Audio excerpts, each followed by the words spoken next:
नमस्कार दोस्तों, digital academy के यूट्यूब चैनल पे आपका स्वागत है। ये होने वाला है इंडियन पॉलिटी का 5वां लेक्चर, जिसमें हम बात करने वाले हैं शेड्यूल्स के बारे में। गाइस, इससे पहले के जितने भी लेक्चर्स हमने कवर करे हैं उनके लिंक जो हैं डिस्क्रिप्शन में मेंशन्ड हैं, आप वहाँ से प्रीवियस वीडियोस भी देख सकते हैं। इसके अलावा आपने नोटिस शायद किया हो कि मैंने कोर्स ओवरव्यू में कुछ चेंजेस मेंशन करे हैं, कुछ मैंने इलैबोरेशंस करी हैं। वो क्या इलैबोरेट किया है, बेसिकली इस लेक्चर के बाद अगले लेक्चर में हम शुरू करेंगे हमारे आर्टिकल्स, राइट। इंडियन कॉन्स्टिट्यूशन के आर्टिकल्स टोटल 448 आर्टिकल्स हैं। ऑब्वियसली सारे के सारे एग्जाम पॉइंट ऑफ व्यू से इंपॉर्टेंट नहीं हैं, तो जो इंपॉर्टेंट है हमने सबसे पहले वो कवर करने हैं, एंड उनको कवर भी एक सिस्टमेटिक वे में करना है कि आपको हमेशा के लिए वो चीज़ें याद रहें। फॉर एग्जाम्पल मैं आपको एक एग्जाम्पल देता हूँ। एग्जीक्यूटिव अगर हम करेंगे, जब हम करेंगे एग्जीक्यूटिव 10th लेक्चर में, हम उसको दो पार्ट्स में करेंगे, पार्ट 1 पार्ट 2। उसमें हमने क्या करना है, पहले यूनियन एग्जीक्यूटिव डिस्कस करेंगे, इमीडिएटली नेक्स्ट लेक्चर में स्टेट एग्जीक्यूटिव डिस्कस करेंगे। हालांकि आर्टिकल्स के हिसाब से देखा जाए तो 52 to 78 है, यानी 153 से 167, बट हम इन दोनों को साथ में करेंगे। क्यों? क्योंकि इनके अंदर बहुत सिमिलैरिटीज़ हैं, तो वो सिमिलैरिटीज़ आपको हमेशा याद रहेंगी अगर हम इनको इकट्ठे करेंगे, राइट। तो आप एक बार वीडियो को पॉज करके आई वुड रिकमेंड कि आप एक बार कोर्स ओवरव्यू अच्छे से देख लें, ताकि आपको आइडिया हो जाए कि हमने किस तरह से करना है कोर्स को कवर, राइट। तो चलिए, विदाउट वेस्टिंग एनी टाइम आज का लेक्चर शुरू करते हैं, जिसमें बात करनी है हमने शेड्यूल्स के बारे में। चलिए, तो फ्रेंड्स, जब हमने अपना इंडियन कॉन्स्टिट्यूशन अडॉप्ट किया था, और जो आज हमारा इंडियन कॉन्स्टिट्यूशन है उसके अंदर काफ़ी अंतर है, काफ़ी डिफरेंस आ चुका है। क्यों? क्योंकि जिस दिन हमने अडॉप्ट किया था इसको, उस टाइम पे इसके अंदर 8 शेड्यूल्स थे, 22 पार्ट्स थे और 395 आर्टिकल्स थे।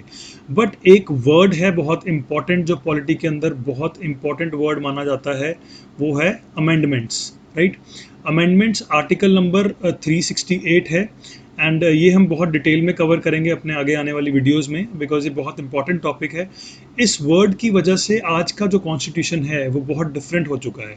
क्यों डिफरेंट हो चुका है? क्योंकि आज के कॉन्स्टिट्यूशन के अंदर अब जो शेड्यूल्स 8 थे वो हो चुके हैं 12, जो पार्ट्स 25 थे, 22 थे, वो हो चुके हैं 25, एंड जो आर्टिकल 398 थे वो हो चुके हैं 448।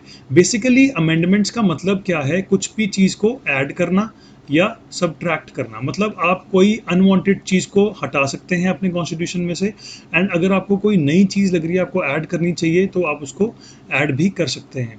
तो गाइज़, ये इस वजह से आज के कॉन्स्टिट्यूशन में हमारे पास हैं 12 शेड्यूल्स, एंड हमने आज 12 शेड्यूल्स के बारे में डिस्कस करना है कि वो कौन कौन से शेड्यूल्स हैं, क्या क्या चीज़ें उनके अंदर मैंशनड हैं।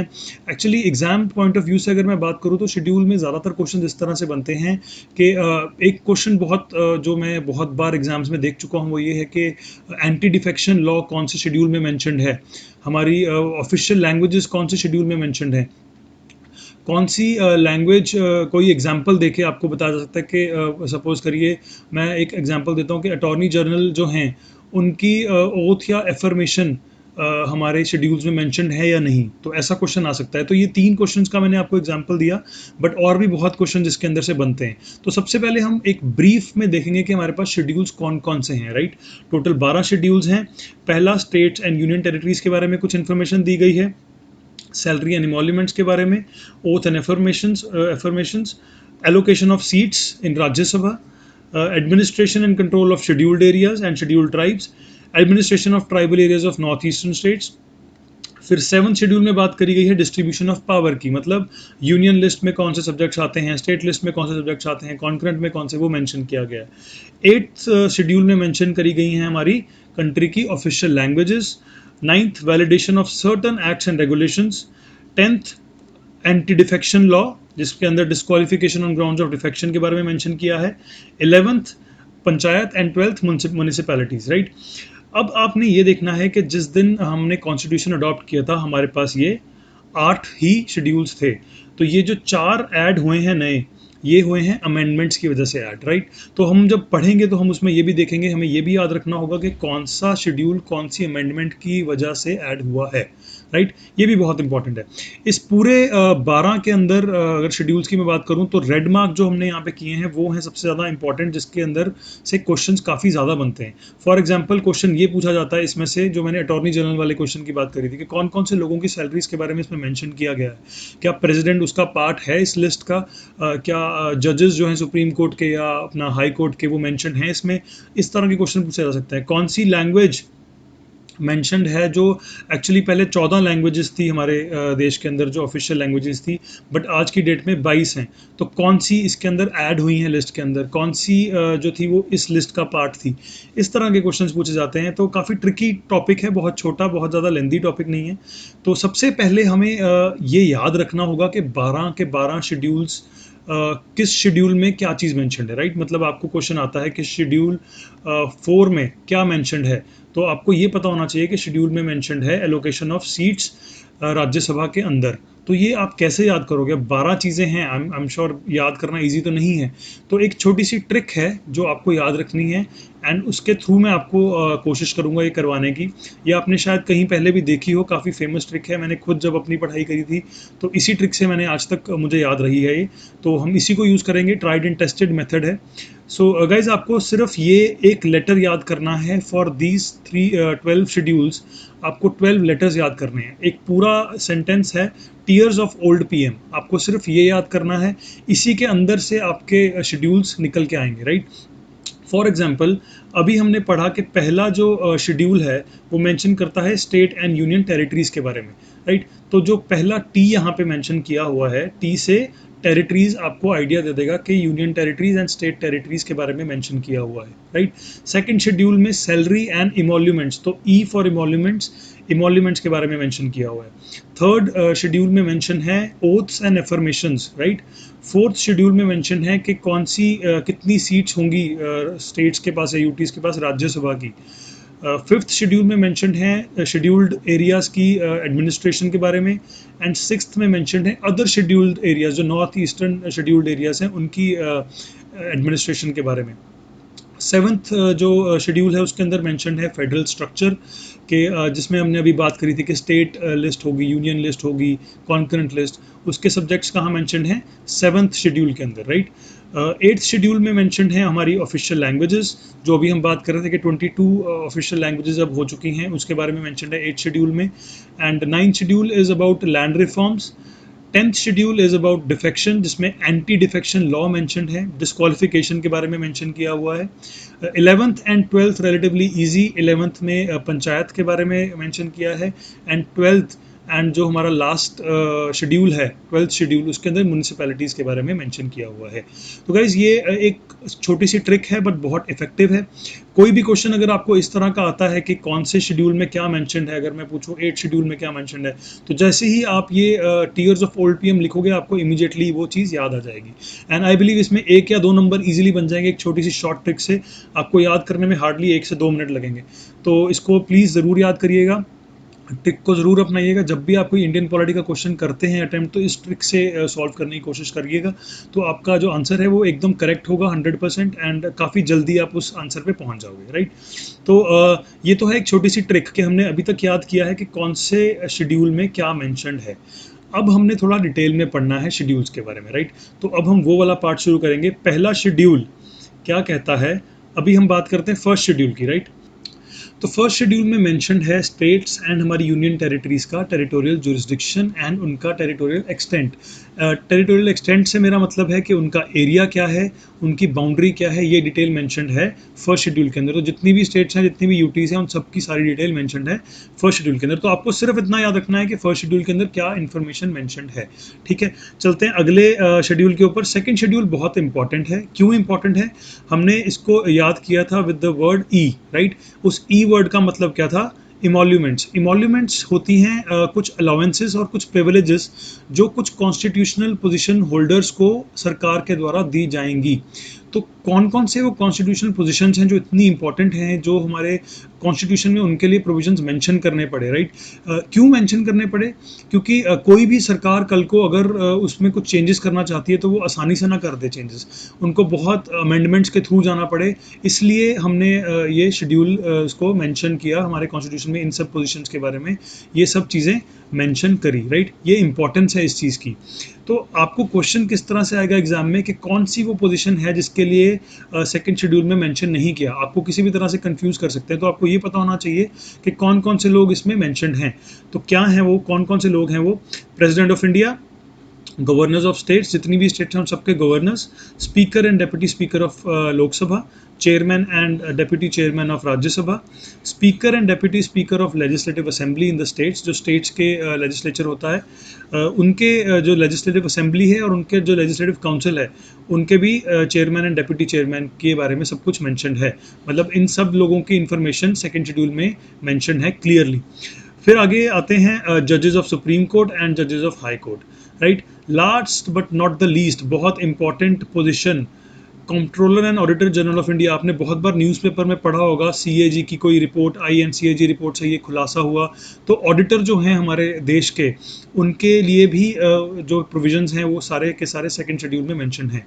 एक क्वेश्चन जो बार बार आता रहता है वो ये है कि एक बहुत इंपॉर्टेंट पोजीशन है अटॉर्नी जनरल की, उसके बारे में क्या सेकंड शेड्यूल में मेंशन है या नहीं है। तो आपने अभी देखा जितनी भी चीज़ें हमने पढ़ी उनमें कहीं पे भी इनका जिक्र नहीं हुआ, राइट। तो ये क्वेश्चन बार बार पूछा जाता है, आपको पता होना चाहिए कि अटॉर्नी जनरल ना ही सेकंड शेड्यूल में कोई लिंक है इनका या कोई भी इनका रेफरेंस है, ना ही थर्ड शेड्यूल में, राइट। ये बहुत रिपीटेड क्वेश्चन है। तो आपको ये प्रॉपर 9 के 9 पॉइंट्स अच्छे से याद होने चाहिए, कौन कौन से लोग इसके अंदर मेंशन हैं। क्वेश्चन इन्हीं के अंदर से आएगा सेकंड शेड्यूल में से, राइट। चलते हैं अगले शेड्यूल पे, schedule number 3। Schedule number 3 talks about oaths and affirmations for. अब इसमें क्या मेंशन है कि जब भी कोई आदमी है वो हमारी कॉन्स्टिट्यूशनल पोजीशन लेगा या हमारे कॉन्स्टिट्यूशन का हिस्सा बनेगा या हमारे लेजिस्लेचर का हिस्सा बनेगा, तो उसको कुछ ओथ्स लेनी पड़ेंगी। या ओथ, अगर वो नास्तिक है तो वो अफर्मेशन ले सकते हैं, अगर वो भगवान में विश्वास रखते हैं तो वो ओथ ले सकते हैं। तो वो किन किन लोगों के लिए ओथ्स एंड अफर्मेशन मेंशन हैं? जितने भी यूनियन मिनिस्टर्स हैं, जितने भी स्टेट मिनिस्टर्स हैं, जो कैंडिडेट्स हैं वो इलेक्शन में पार्ट लेना चाहते हैं पार्लियामेंट की, मतलब एमपी की, जो ऑलरेडी एमपी हैं, जो एमएलए बनना चाहते हैं, जो कैंडिडेट्स हैं जो इलेक्शन में पार्ट लेना चाहते हैं स्टेट लेजिस्लेचर की, मतलब एमएलएज जो बनना चाहते हैं, और जो ऑलरेडी एमएलएज हैं, जजेस of supreme court and high court, and again the controller and auditor general of India. तो सिर्फ इतने ही लोगों की ओथ्स एंड एफर्मेशंस मेंशन्ड हैं। तो फिर से वही पॉइंट आ गया, किसकी मेंशन नहीं है? बार बार जो क्वेश्चन रिपीटेड आ रहा है, अटॉर्नी जनरल का कोई भी ओथ, कोई भी एफर्मेशन इसमें मेंशन नहीं है, इन लोगों की मेंशन है। तो आपको फिर से ये 9 के 9 पॉइंट्स पता होने चाहिए, ये आपको याद रखने हैं, ये इंपॉर्टेंट है, क्वेश्चन इनमें से ही आएगा। चलिए चलते हैं शेड्यूल नंबर 4 के ऊपर। Fourth schedule talks about allocation of seats in the Rajya Sabha to the states and union territories. तो किस स्टेट के अंदर से राज्यसभा के कितने मेंबर होंगे, ये इंफॉर्मेशन कहाँ दी गई है? फोर्थ शेड्यूल के अंदर। वैसे ही for states and also for the union territories, right. तो दोनों के लिए मेंशन्ड है फोर्थ शेड्यूल में। आपने सिर्फ इतना याद रखना है कि एलोकेशन जो राज्यसभा से रिलेटेड है वो मेंशन्ड है फोर्थ नंबर शेड्यूल के अंदर। चलिए चलते हैं आगे। फोर्थ शेड्यूल के बाद अब बात करते हैं फिफ्थ शेड्यूल की। Fifth schedule talks about provisions relating to the administration and control of scheduled areas and scheduled tribes. तो राइट, अब आप ये सोचिए कि हमने अपने शेड्यूल में शेड्यूल्ड एरियाज़ के बारे में क्यों मेंशन किया। पहली बात आपके मन में जो सवाल आएगा वो ये कि शेड्यूल्ड एरियाज़ होते क्या हैं, शेड्यूल्ड ट्राइब्स होती क्या हैं। बेसिकली ये वो एरियाज़ हैं जिनको अगर हमने देखना है पूरे देश का, अगर हम एक लेवल देखें तो ये जो एरियाज़ हैं वो हमारे लेवल से काफ़ी नीचे होते हैं। इनके जो लोग होते हैं वो ज़्यादा घुले मिले लोग नहीं होते बाहर वाली दुनिया से। इन लोगों के पास एजुकेशन नहीं होती, काफ़ी हद तक इलिटरेट होते हैं। इनकी भाषाएं अलग होती हैं, इनका पहनावा अलग होता है, इनके जो ट्रेडिशंस होते हैं वो बहुत अलग होते हैं। तो हम हमेशा से चाहते थे कि हम इन लोगों की प्राइवेसी इन्वेड ना करें, राइट। तो कॉन्स्टिट्यूशन में ये प्रोविजंस बाकायदा मेंशन्ड हैं कि scheduled areas and scheduled tribes के लोगों को हमने प्रिजर्व करना है, उनके ट्रेडिशंस को प्रिजर्व करना है, उनको मेन स्ट्रीम के अंदर नहीं लेकर आना। अगर वो नहीं आना चाहते मेन स्ट्रीम में तो ये उनकी चॉइस है, एंड वो हम उनको फोर्स नहीं कर सकते, राइट। तो इसलिए फिफ्थ शेड्यूल में ये सारे प्रोविजंस मेंशन्ड हैं कि हमने उन एरियाज़ का एडमिनिस्ट्रेशन कैसे करनी है, उन एरियाज़ को हमने कुछ असेंशियल चीज़ें पहुंचानी हैं, एंड कुछ चीज़ों के अंदर हम उनके अंदर दखल अंदाजी नहीं दे सकते। ये सारा कुछ मेंशन्ड है फिफ्थ शेड्यूल के अंदर, राइट। तो अब आप अगर देखेंगे तो फिफ्थ एंड सिक्स शेड्यूल काफ़ी हद तक सिमिलर है। फिफ्थ शेड्यूल में मेंशन्ड है provision relating to administration and control of scheduled areas and scheduled tribes, and sixth schedule mentions that provisions relating to the administration of tribal areas in specific 4 states। कौन कौन सी वो 4 states हैं? Assam, Meghalaya, Tripura and Mizoram. तो अगर आप यहाँ पे मैप में देख रहे हैं तो आपको दिखेगा असम, मेघालय, त्रिपुरा एंड मिजोरम। तो ये 4 स्टेट्स जो एक दूसरे के साथ अपनी बाउंड्रीज जो हैं वो उनकी मैच करती हैं, मिलती हैं।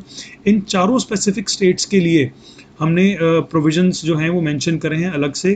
क्यों? क्योंकि इनकी जो स्पेसिफिक ट्राइब्स हैं वो बाकी शेड्यूल्ड एरिया से बहुत ज़्यादा अलग रहने वाली ट्राइब्स हैं।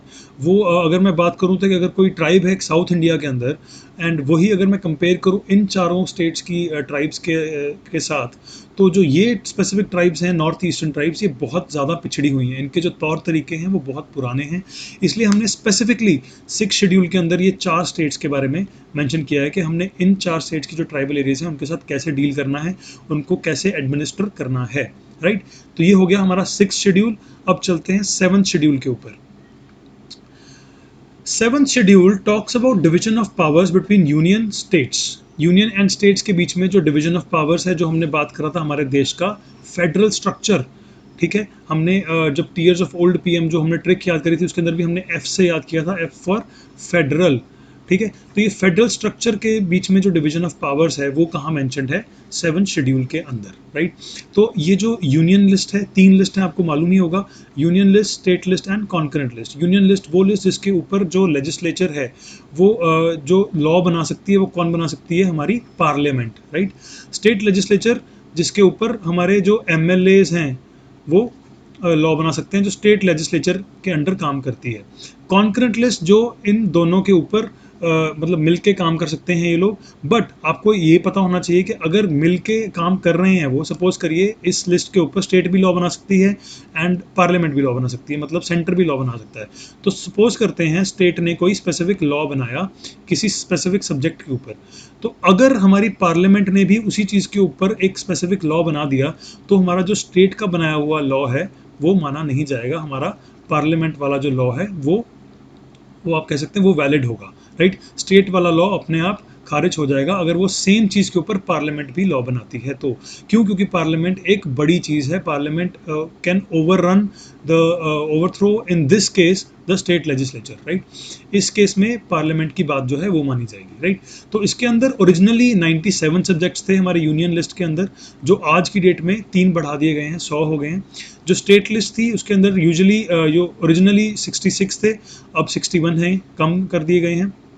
जो कॉन्करेंट लिस्ट है उसके अंदर ये चीज़ें ऐड कर दी गई हैं। 52 सब्जेक्ट्स हो चुके हैं आज की डेट में, ओरिजिनली 47 सब्जेक्ट्स थे। राइट, तो आई होप आपको 7 शेड्यूल क्लियरली याद रहेगा। बहुत इंपॉर्टेंट शेड्यूल है, आपने इसको याद रखना है, भूलना नहीं है बिल्कुल भी। राइट, तो 8th शेड्यूल के ऊपर आते हैं। अब 8th schedule talks about languages. ये बहुत इंपॉर्टेंट शेड्यूल है। बहुत इंपॉर्टेंट शेड्यूल किस लिए है अभी हम आगे बात करेंगे। ओरिजिनली इस शेड्यूल के अंदर 14 लैंग्वेजेस मेंशन थी। राइट, बट धीरे धीरे हमने इसके अंदर काफ़ी एडिशंस करी। तो सबसे पहले आपको क्वेश्चन ये पूछा जा सकता है कि कौन सी, अगर मैं कोई एग्जांपल दे सकता हूँ आपको, जैसे नेपाली एक लैंग्वेज है। राइट, मैं क्वेश्चन आपसे ये पुट कर सकता हूँ कि नेपाली लैंग्वेज जो है क्या ये ओरिजिनल जो 14 लैंग्वेजेस थी उसका पार्ट था या नहीं था। राइट, तो answer can be yes, no, neither one, neither two, और may be none of this. Right, तो इस तरह का ऑप्शन आपको आ सकती हैं। तो आपको ये पता होना चाहिए कि ओरिजिनली जो 14 लैंग्वेजेस थी वो कौन सी थी। राइट, असामीज़ थी, बंगाली, गुजराती, हिंदी, कन्नड़, कश्मीरी, मलयालम, उर्दू, मराठी, ओडिया, पंजाबी, संस्कृत, तमिल एंड तेलुगु। ये थी वो 14 लैंग्वेजेस जो ओरिजिनली मेंशन थी 8th शेड्यूल के अंदर। बट हमने क्या किया था, एक बहुत इंपॉर्टेंट वर्ड के बारे में हमने बात किया था, वो वर्ड क्या था? अमेंडमेंट। राइट, अमेंडमेंट में हमने क्या किए? एडिशंस करे। क्या एडिशंस करे? सिंधी लैंग्वेज को 21st अमेंडमेंट के थ्रू ऐड किया गया इन 1967।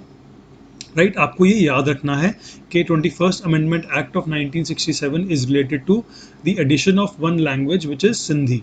कोंकणी, मणिपुरी एंड नेपाली ये ओरिजिनली हमारे 8th शेड्यूल का पार्ट नहीं थे, but these were added via 71st amendment act of 1992। आपको ये भी याद रखना है। राइट, अगला पॉइंट, बोडो, डोगरी, मैथिली एंड संथली ये 4 लैंग्वेजेस हैं जो ऐड हुई हैं via 92nd amendment act of 2003। तो ये तीनों पॉइंट्स बहुत इंपॉर्टेंट हैं। आपको एग्ज़ाम पॉइंट ऑफ व्यू से याद करने ही करने हैं। इसकी ट्रिक बना सकते हो तो आप बना सकते हो अपने लिए, तो आप देख सकते हो क्योंकि 22 लैंग्वेजेस हैं, तो आई डोंट थिंक इसको ट्रिक में याद करना ज़रूरी है। आप ये अगर लैंग्वेजेस ही याद कर लेंगे तो आप इजीली ये भी बता पाएंगे कि कौन सी 14 का पार्ट ये हैं या नहीं है। तो आई वुड रिकमेंड कि आप ये तीनों इनके अमेंडमेंट्स याद कर लें और किस किस साल में ये हुई हैं वो याद कर लें। It will be more than enough for you, right. अब चलते हैं अपने अगले शेड्यूल के ऊपर, 9th शेड्यूल। दोस्तों ये शेड्यूल काफ़ी इंटरेस्टिंग है, काफ़ी इंपॉर्टेंट है एंड हिस्ट्री से बहुत ज़्यादा लिंक्ड है, तो इसको समझने में आपको काफ़ी मज़ा आने वाला है। शुरू करते हैं सबसे पहले पॉइंट से जो बहुत इंपॉर्टेंट पॉइंट है। ये शेड्यूल हमारे पास जब हमारा कॉन्स्टिट्यूशन बना था उस टाइम पे एग्जिस्ट नहीं करता था। क्यों? क्योंकि उस टाइम पे जो ओरिजिनल कॉन्स्टिट्यूशन था उसके अंदर हमारे 8 शेड्यूल थे, राइट। 9th शेड्यूल हमने बाद में ऐड किया एंड ये ऐड कैसे हुआ? फर्स्ट अमेंडमेंट एक्ट ऑफ 1951 के द्वारा। तो आप इस साल पे थोड़ा सा अगर गौर करेंगे तो आप देखेंगे कि अभी हमारे कॉन्स्टिट्यूशन को बने हुए 1 साल भी पूरा नहीं हुआ था कि हमने अपनी फर्स्ट अमेंडमेंट कर दी थी, राइट। तो डेफिनेटली हमारी कोई ना कोई मजबूरी रही होगी कि हमें ये करनी पड़ी। तो वो मजबूरी क्या थी, उस टाइम की सिचुएशन क्या थी, वो समझते हैं पहले, राइट। इस 9th शेड्यूल के अंदर है क्या, पहले हम वो देखते हैं। सेकेंड पॉइंट में हमें पता चलेगा एक्ट्स एंड रेगुलेशंस, जितने भी एक्ट्स एंड रेगुलेशंस हैं स्टेट लेजिस्लेचर्स के dealing with land reforms and abolition of zamindari system and of parliament dealing with other matters are mentioned in the 9th schedule। मतलब सारे के सारे लैंड रिफॉर्म से related चीज़ें और ज़मींदारी सिस्टम की एबॉलिशन से रिलेटेड चीज़ें जो हैं वो सारी की सारी मेंशनड हैं 9th शेड्यूल के अंदर। अब इम्पॉर्टेंट चीज़, फर्स्ट अमेंडमेंट एक्ट जब हुआ तो उससे 9th शेड्यूल तो ऐड हुआ ही, बट साथ में एक आर्टिकल भी ऐड हुआ। आर्टिकल था वो 31B। Article 31 B originally constitution का पार्ट नहीं था, ये हमने बाद में ऐड किया with first amendment act. And ये आर्टिकल बहुत ज़बरदस्त या बहुत आई वुड से खतरनाक आर्टिकल था। खतरनाक आर्टिकल क्यों था? क्योंकि इस आर्टिकल में ये लाइन मेंशन्ड थी। वो लाइन क्या थी? It protects the laws including in it from judicial scrutiny on the grounds of violation of fundamental rights. कहने का मतलब आर्टिकल 31B के अंदर लिखा गया था कि जो भी टॉपिक्स, जो भी चीज़ें हम 9th शेड्यूल के अंदर डालेंगे उनके ऊपर जुडिशियल रिव्यू नहीं होगा लागू। अब क्यों नहीं होगा? अब हम चलते हैं पास्ट में, क्या प्रॉब्लम थी, हमारा देश उस टाइम पे क्या सिचुएशन फेस कर रहा था। नया नया हमारा कॉन्स्टिट्यूशन बना था, संविधान बना था। उस टाइम पे ज़मींदारी सिस्टम प्रिवेल करता था। कहने का मतलब ज़मींदार कौन होते थे? जिनकी बहुत ज़्यादा बड़ी बड़ी लैंड होल्डिंग्स थी, 200 300 500 एकड़ की ज़मीन वो होल्ड करते थे। एंड आगे जो थे, जो कल्टीवेटर्स थे, खुद कल्टीवेट नहीं करते थे वो, राइट, वो खुद काम नहीं करते थे, बट आगे लोगों को अपनी ज़मीन जो है भाड़े पे या रेंट पे दे देते थे कि आप उसके ऊपर काम करो, अपना फसल को बेचो, पर मुझे अपना रेंट दो। तो वो जो रेंटल वैल्यू थी जो वो उन कल्टीवेटर से मांगते थे वो बहुत ज़्यादा हाई थी। इसलिए सरकार ने सोचा कि जो एक्चुअल कल्टीवेटर्स हैं उनके पास लैंड होना बहुत ज़रूरी है। इसलिए उन्होंने क्या प्लान किया कि हमें ज़मींदारी सिस्टम को अबॉलिश करना है।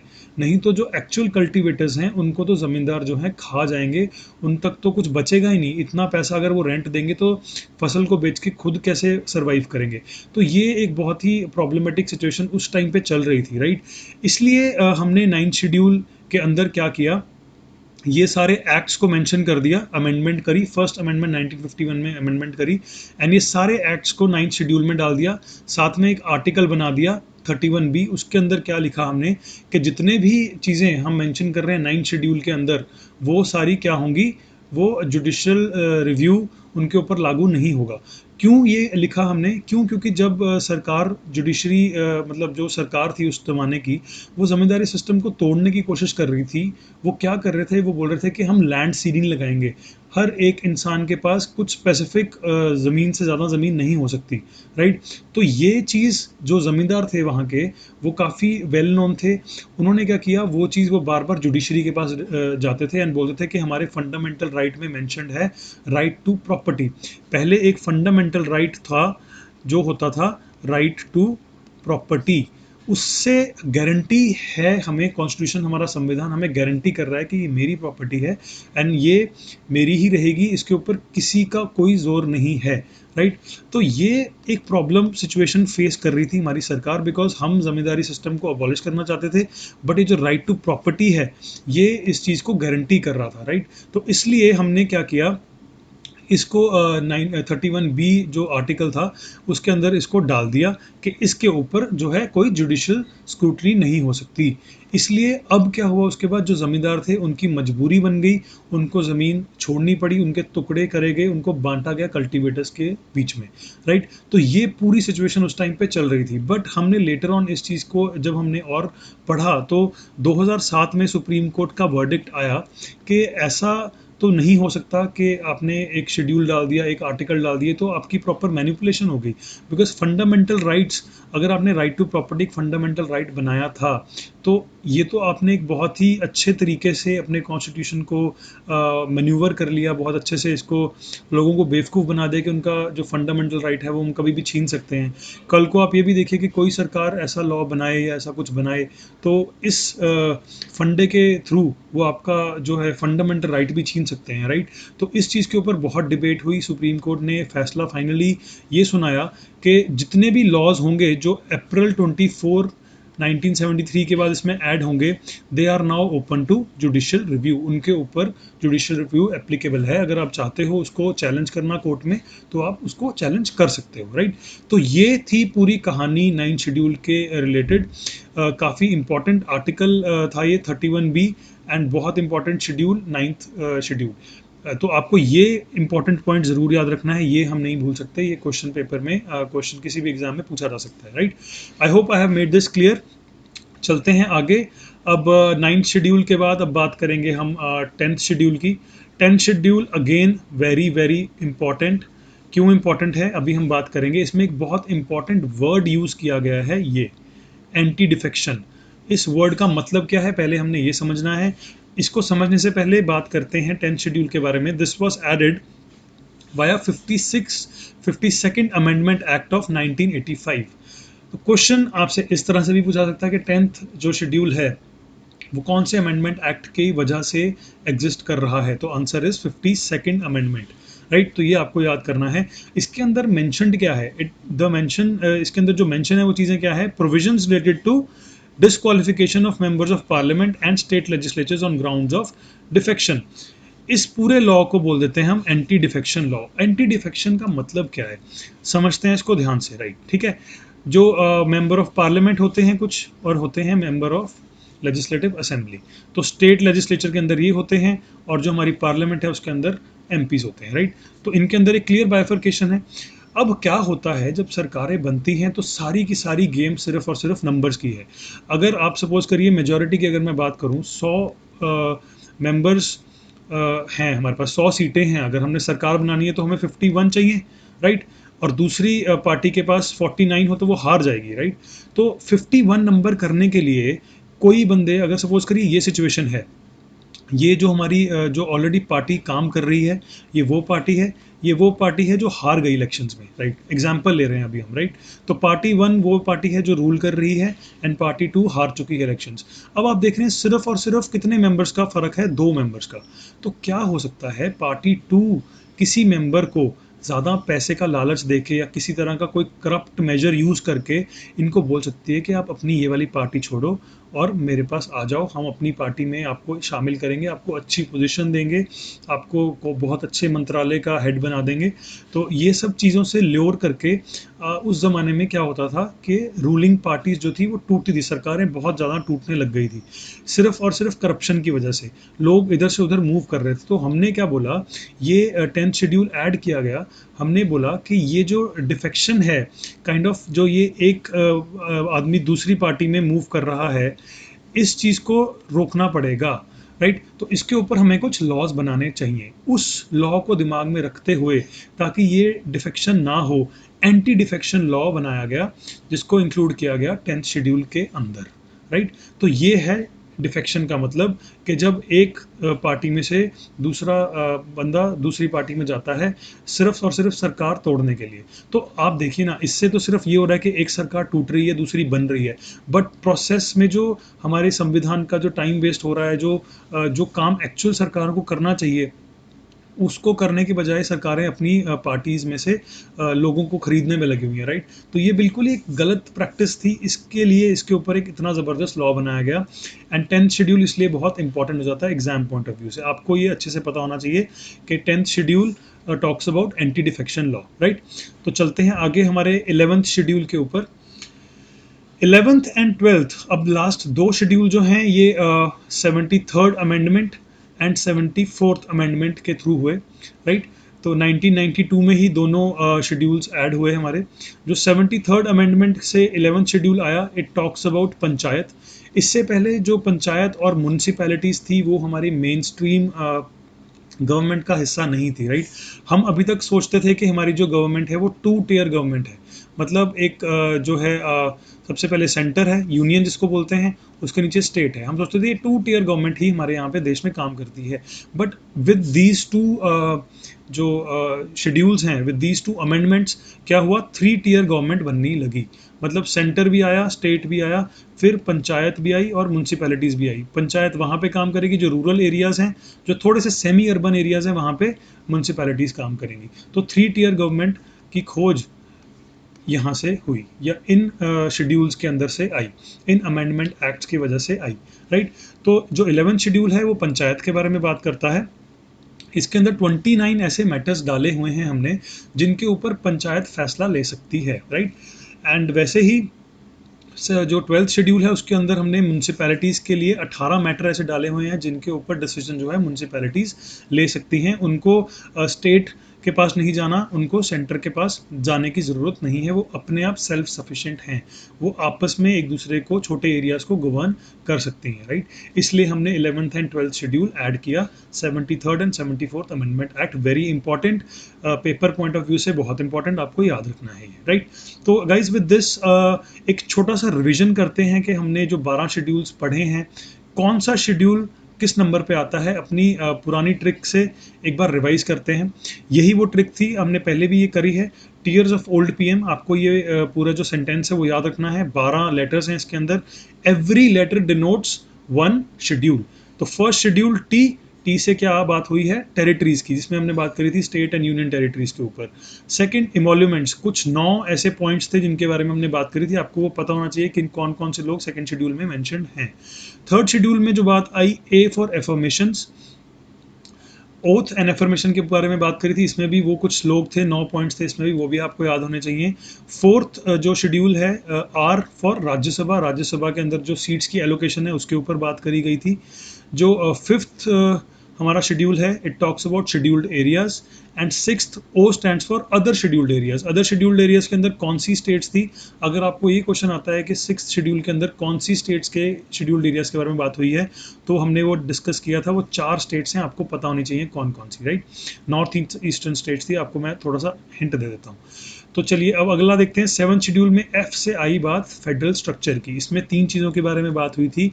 क्या चीज़ें? सेंट्रल लिस्ट, यूनियन लिस्ट इसको हम बोलते हैं, state list and concurrent list. तो इसके बारे में बात हुई 7th शेड्यूल में। 8th शेड्यूल में बात हुई हमारी ऑफिशियल लैंग्वेजेस की। पहले 14 थी, बाद में हुई 22। तो 22 की 22 आपको पता होनी चाहिए कौन कौन सी लैंग्वेजेस हैं, इसमें कौन सी एग्जिस्ट करती हैं पता होनी चाहिए। जो लेटर ऑन ऐड हुई हैं, 3 पॉइंट्स हमने डिस्कस करे थे, उनके अमेंडमेंट्स आपको याद होनी चाहिए। इस तरह के factual questions SSC and state exams वाले लोगों को बहुत पसंद आते हैं, इसलिए मैं थोड़ा स्पेसिफिक एम्फेसिस आपको याद करने पर दे रहा हूँ, बिकॉज हर चीज़ की ट्रिक बनाना इम्पॉसिबल है। तो आई होप आप खुद थोड़ा एफर्ट लगाएंगे एंड ये चीज़ें याद करेंगे। चलिए अगला देखते हैं। जो 9th शेड्यूल था उसमें बात हुई एल फॉर लैंड रिफॉर्म्स, जिसके अंदर हमने पूरा वो ज़मींदारी सिस्टम वाला case, article 31, right to property, ये सब चीज़ें डिस्कस करी।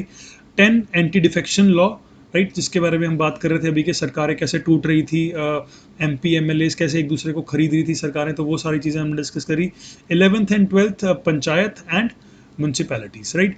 तो a quick revision of lecture हमने यहाँ पे शेड्यूल्स का एक छोटा सा क्विक रिवीजन किया है अभी। आई होप आपको ये याद रहेगी ट्रिक, आपको सारे शेड्यूल्स अच्छे से समझ में आए होंगे। अगर आपको कोई कन्फ्यूजन लगी तो आप हमारे जो टेलीग्राम चैनल है वहाँ पे हमें लिख सकते हैं, कमेंट सेक्शन में कोई अपने डाउट्स पूछ सकते हैं। I will definitely revert back, काफ़ी जल्दी मैं आपको रिवर्ट दूंगा। तो गाइज विद दिस अब हमने अपना 5th लेक्चर जो है शेड्यूल्स का वो कवर कर लिया है। जो अगला लेक्चर आएगा उसमें हम आर्टिकल्स शुरू करेंगे। जो पहला लेक्चर होगा उसके अंदर हम 1st से लेके 11th आर्टिकल ये कवर करेंगे, मतलब उसमें union and territory and citizenship वाला जो पोर्शन है वो कवर होगा। तो ये लेक्चर काफ़ी जल्दी आएगा। आई होप आपको जो प्रीवियस लेक्चर्स हैं अगर आप देखना चाहो उनके लिंक्स डिस्क्रिप्शन में मेंशन्ड हैं। आई होप आपको लेक्चर पसंद आया हो। अगर आपको पसंद आया तो प्लीज़ लेक्चर को लाइक करें, अपने फ्रेंड्स के साथ शेयर करिए, चैनल के साथ सब्सक्राइब ज़रूर करिए चैनल को, ताकि बेल आइकन ज़रूर क्लिक करिए ताकि कोई भी नई वीडियो आए तो आपको इमीडिएटली वहाँ पे नोटिफिकेशन आ जाए। Thank you so much guys, मिलते हैं अगले लेक्चर में जिसमें बात करेंगे हम आर्टिकल्स के बारे में। टिल देन आप अपना ख्याल रखें, take care and see you soon.